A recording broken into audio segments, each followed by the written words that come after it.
NOAA wants to rape you and your family, and they're saying pick a child. Don't go there. I have negotiated a lot in my life. You have to prove yourself honorable to do so, and they are not. You don't negotiate with a rapist, and that's what's happening. You don't negotiate. NOAA is in the business of raping families and children or something like that. Okay, so that's at a campaign event this week. Maine Republican, his name is Ed Thelander. He's talking about rape and lobsters. This is about lobsters. I'm gonna make sure you guys remember that. He did have to apologize about his words because apparently the NOAA is coming for your families. We're gonna get to details as to why. And also you'll be left with the question of, again, what does this have to do with rape? Let's watch him apologize though for this. NOAA wants to rape you and your family, and they're saying pick a child. You don't negotiate with a rapist, and that's what's happening. My comments were over the top, and I apologize for that. I'm very passionate about it. I mean, I love those families. I've been, in and around them since I moved to Maine, and I've been working with them, for the past 14 months more so. And I'm seeing the struggles they have. I'm seeing that nothing's been done. He's saying that nothing's been done. So again, that connects to rape. Okay, he's apologizing for getting passionate about the situation. This is the situation because fishing regulations have been this topic amongst these folks and their Maine lobsters. The NOAA is the target of Thelander and the lobster fishermen's ire over a proposed rule from the National Marine Fisheries Service that would more strictly regulate where lobster can be caught in federal waters and what equipment can be used to catch them. So he's upset about this, right?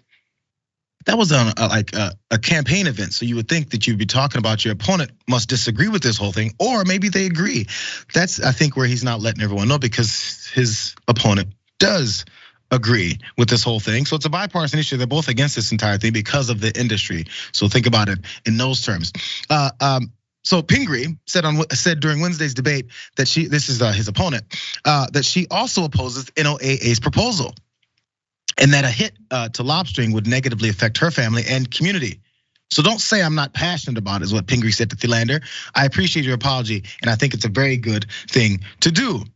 Again, he went with the raping of the family over NOAA. Maybe that gets him ahead of the game with other folks. And before we go to the other thoughts that he had that will make you understand why he went with rape as far as lobsters, your thoughts first, Waz. Does this convince you to vote for someone? You're like, yes. No, I don't think I would want to vote for a guy who equated, maybe his lobster profits being, slightly dinged to child rape. Nah, I probably don't want to vote for that dude. Probably, maybe not, but it's what people do when we see this online all the time, honestly, I think, especially on Twitter, where most of the people that you follow tend to agree, and how people stick out is they make the most extreme case for this thing that everybody agrees with. And I think that's what this dude is doing here. He's like, not only do I hate this regulation, I think the people who are imposing it are rapists. And everybody, whenever they hear the children, they get the heartstrings start tugging. And so he invoked the children very quite astutely there. It makes sure that your emotions are there, but then your thought processes aren't. And maybe this is a regular deal for him. Because as I said, this isn't the only time he decided to say something over the top, because back in the day, or at least not even that long ago, he was, remember this whole thing about kids in school and being furries and how that whole thing, I think it started on Reddit. And a bunch of conservatives bought it. So did Mr. Thelander. Let's watch. Didn't believe what was going on in the schools. I mean, everything, from basic CRT, to whatever name they want to give it again, to allowing a kid to wear a tail in a school, to providing a litter box for a kid, because he thinks he's a cat, and then he called me crazy. He said, no, it's a fact. You can't allow a child to wear a tail and cat makeup in school. Sorry, it's a distraction. I don't care if you identify as a cat or not. And it's, I'm crazy to say it because it sounds so crazy, but it's true. A major company here had to fire somebody because they hired them knowing she was a cat, thought she was a cat, and sitting down at in the lunchroom and eating her tuna fish, squatting down in the corner. Somebody walked by and meowed at her because she meows all day long, and they jumped up and she jumped up and leaped and bit somebody, and that's a factual story.